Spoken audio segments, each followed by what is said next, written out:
સમાચાર કક્ષમાં આપ સૌનું સ્વાગત કરું છું। જોઈએ એક નજર આજના મુખ્ય સમાચાર। પેટ્રોલના ભાવમાં વધારાના વિરોધમાં ભારત બંધ। ગુજરાતમાં પણ બીજેપી દ્વારા બંધના પગલે ઠેર ઠેર દેખાવો અને સૂત્રોચ્ચારો કરી મનમોહન સરકારની હાય હાય બોલાવી। ગુજરાત બંધના પગલે વડોદરા પણ જડબે સલાક બંધ। આગચંપી ઘર્ષણના અસંખ્ય બંધ બનાવો।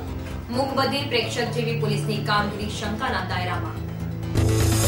આજે વિશ્વ તમાકુ નિષેધ દિન નિમિત્તે લોકજાગૃતિ અર્થે વિશાળ રેલીનું આયોજન। હવે છે સમાચાર વિગતવાર। કેન્દ્ર સરકાર દ્વારા પેટ્રોલના ભાવ વધારાના વિરોધમાં આજરોજ ડાબેરીઓ અને એનડીએ દ્વારા ભારત બંધનું એલાન કરવામાં આવ્યું હતું। મહારાષ્ટ્રના કેટલાક વિસ્તારમાં પથ્થરમારાની માહિતી પણ મળી છે। ભારત બંધના પ્રત્યાઘાતો ગુજરાતમાં પણ પડ્યા હતા। ગુજરાતના અનેક વિસ્તારોમાં બંધના પગલે ભાજપના કાર્યકર્તાઓ અને વેપારીઓ વચ્ચે ઘર્ષણ સર્જાયા હતા। ઠેર ઠેર વાહનો ટાયરો સળગાવવાના બનાવો પણ બન્યા હતા। ભાજપના આગેવાનો પ્રતિનિધિઓ અને કાર્યકર્તાઓ મોટી સંખ્યામાં દુકાનો માર્કેટ બંધ કરાવવા રસ્તાઓ પર ઉતરી આવ્યા હતા। રોજ વાહન વ્યવહારથી ધમધમતા રસ્તાઓ ખાલીખમ જણાતા હતા। સવારથી જ નગરજનોએ કોઈ અનિચ્છનીય બનાવ ન બને તે માટે ઘરમાંથી બહાર નીકળવાનું ટાળ્યું હતું।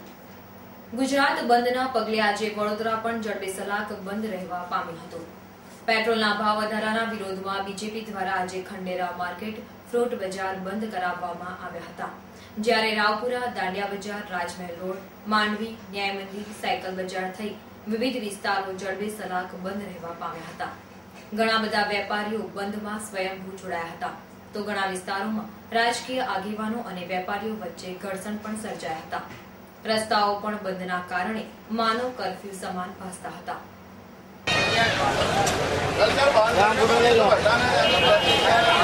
चलना भाई चाल से आओ करो भाई नहीं हमारा जय माता जी।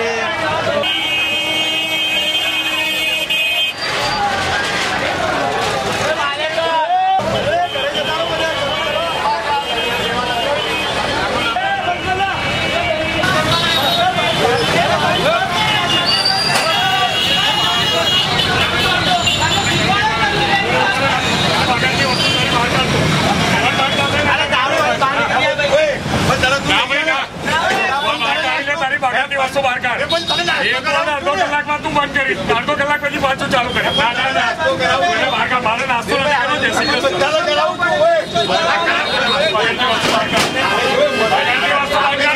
लेने जाऊँ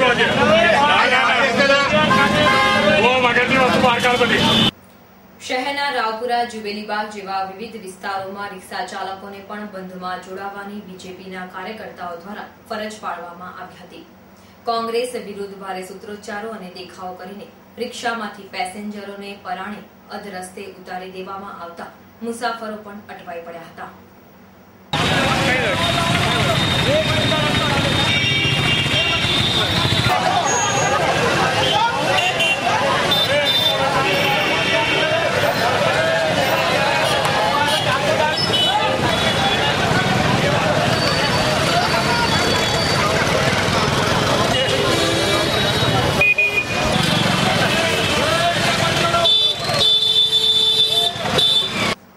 ભારત બંધના પગલે વડોદરામાં કડક બજારના નાના મોટા વેપારીઓ પણ જોડાયા હતા। કડક બજારના વેપારીઓએ બંધમાં જોડાઈને પેટ્રોલના ભાવ વધારામાં વિરોધ નોંધાવ્યો હતો તો કેટલાક વિસ્તારોમાં વેપારીઓએ ક્રિકેટ રમીને બંધની મજા માણી હતી।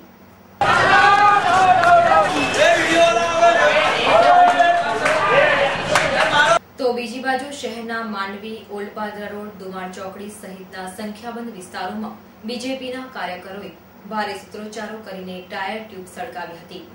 વાહનો રોકીને ચક્કાજામ કરવાનો પ્રયત્ન પણ કરાવવામાં આવ્યો હતો। તમામ અગ્રણી બીજેપી નેતાઓએ સોનિયા ગાંધીની હાય હાય બોલાવી હતી।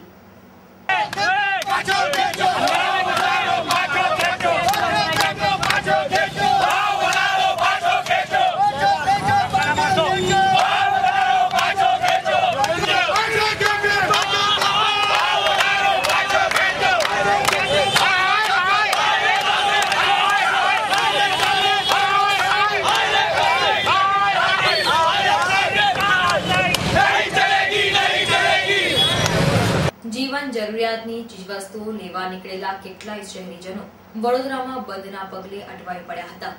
પેટ્રોલના ભાવમાં ₹7.50ના વધારાના પગલે બંધનું એલાન કેટલાય માટે રજાની મજા બન્યું હતું, તો કેટલાય લોકો માટે સજા.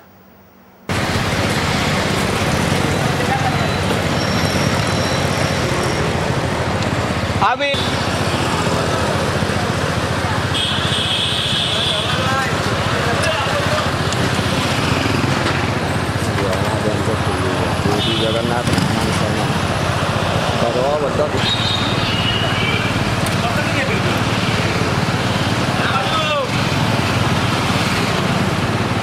દર્શક મિત્રો, વડોદરાના બંધના પગલે પોલીસ પણ કોઈ અનિચ્છનીય બનાવ ન બને તે માટે ઠેર ઠેર પેટ્રોલિંગ કરતી જોવા મળી હતી. તો બીજેપી દ્વારા સૂત્રોચ્ચારો, દેખાવ, વાહનો સળગાવવાના સંખ્યાબંધ બનાવો પણ પોલીસ જાણે બીજેપીના કરાગ્રા વિદ્યાર્થીની જેમ તમાશો જોતી જોવા મળી હતી. સામાન્ય પ્રજાની સાથી ગણાતી પોલીસની કામગીરી સામે પણ અનેક શંકાઓ જન્મી છે. તમામ બંધ દરમિયાન પોલીસ દ્વારા એક પણ બીજેપી આગેવાન નેતાની અટકાયત કરવામાં આવી ન હતી. વડોદરામાં બંધના પગલે શહેર ભાજપા પ્રમુખ ભરત ડાંગરની આગેવાનીમાં ચોખંડી ખાતે સ્કૂટર સળગાવવામાં આવ્યું હતું. વડોદરામાં પેટ્રોલના ભાવ વધારાના વિરોધમાં બંધ દરમિયાન બીજેપી કાર્યકર્તાઓ દ્વારા ઠેર ઠેર દેખાવો અને સૂત્રોચ્ચારો કરવામાં આવ્યા હતા. તો ચોખંડી ખાતે શહેર ભાજપા પ્રમુખ ભરત ડાંગરની આગેવાનીમાં કાર્યકર્તાઓ દ્વારા સ્કૂટર સળગાવવામાં આવ્યું હતું. પોલીસ ઘટના સ્થળે હાજર હોવા છતાં પણ મૂક બધિર પ્રેક્ષકની જેમ તમાશો જોતી રહી હતી.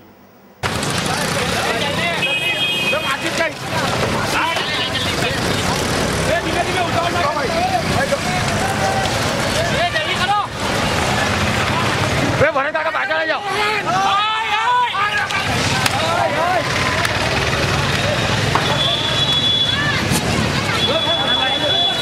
ભરે કાકા પાછળ.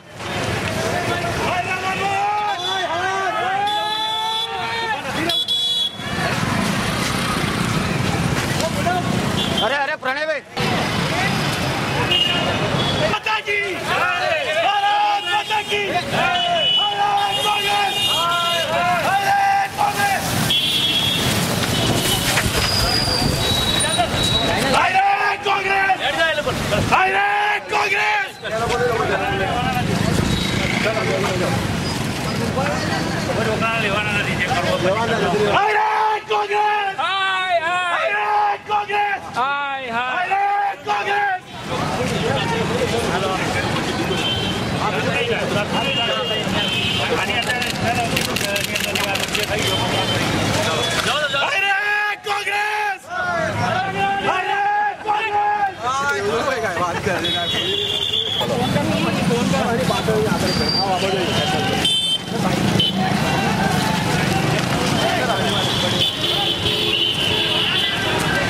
ભાજપના અગ્રણી નેતાઓ અને આગેવાનો દ્વારા આજે ડભોઈમાં ખુલ્લી દુકાનો બંધ કરાવીને પેટ્રોલના ભાવ વધારાના વિરોધમાં ડભોઈ મામલતદારને આવેદનપત્ર આપવામાં આવ્યું હતું. ગુજરાતમાં આજે ભાજપ દ્વારા બંધના એલાનના પગલે ડભોઈમાં ભાજપના કાર્યકરો દ્વારા ડભોઈના અનેક વિસ્તારોમાં ખુલ્લી દુકાનો બંધ કરાવવામાં આવી હતી. આ સમયે ભાજપના કાર્યકરો અને વેપારીઓ વચ્ચે ઘર્ષણ પણ સર્જાયો હતો. ભાજપના કાર્યકરોએ સમગ્ર ગામમાં ફરીને ખુલ્લી દુકાનોને બળજબરીપૂર્વક બંધ કરાવી રેલી કાઢી હતી. કેન્દ્ર સરકાર વિરુદ્ધ પેટ્રોલના ભાવ વધારાના વિરોધમાં ભારે સૂત્રોચ્ચારો કરીને ડભોઈ તાલુકાના મામલતદારને આવેદનપત્ર આપ્યું હતું. ડભોઈમાં બંધ સફળ રહેતા જિલ્લા પ્રમુખ બાળકૃષ્ણ ડોલારે અભિનંદન પાઠવ્યા હતા. આજ રોજ 31 મેના દિવસને વિશ્વ તમાકુ નિષેધ દિવસ તરીકે ઉજવવામાં આવે છે. વિશ્વ તમાકુ નિષેધ દિન નિમિત્તે લોકોમાં તમાકુથી થતી બીમારીઓ વિશે જાગૃતિ લાવવાના હેતુસર આજે ખાનગી સંસ્થાના વિદ્યાર્થીઓ દ્વારા આયુર્વેદિક 3 રસ્તા પાસે બેનરો, પોસ્ટરો સાથે વિશાળ રેલીનું આયોજન કરવામાં આવ્યું હતું, જેમાં વિદ્યાર્થીઓ, અધ્યાપકો મોટી સંખ્યામાં જોડાયા હતા. અત્રે ઉલ્લેખનીય છે કે ભારતમાં કુલ કેન્સરના દર્દીઓમાંથી 50% જેટલા દર્દીઓ તમાકુના કારણે થતા મોઢાના કેન્સરથી પીડાય છે. ગુજરાત બંધના પગલે આજરોજ સરદાર પટેલ ગ્રુપ દ્વારા દુમાળ ચોકડી પાસે વાહનો રોકીને ચક્કાજામ કરવામાં આવ્યો હતો.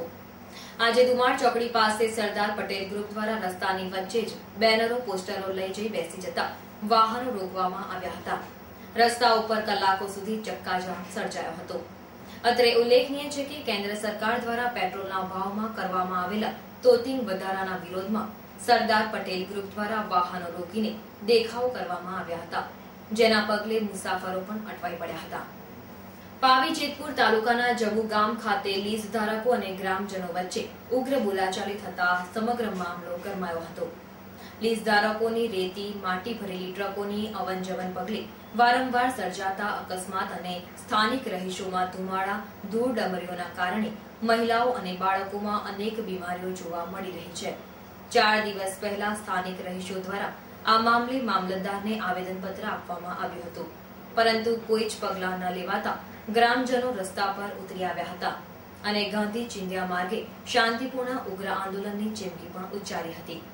સ્થાનિક રહીશોએ લીઝ ધારકો સામે ઉગ્ર આક્રોશ દર્શાવી જો આ સમસ્યાનો ઉકેલ ન આવે તો સરકાર સામે ઈચ્છા મૃત્યુની માંગણી પણ કરી હતી.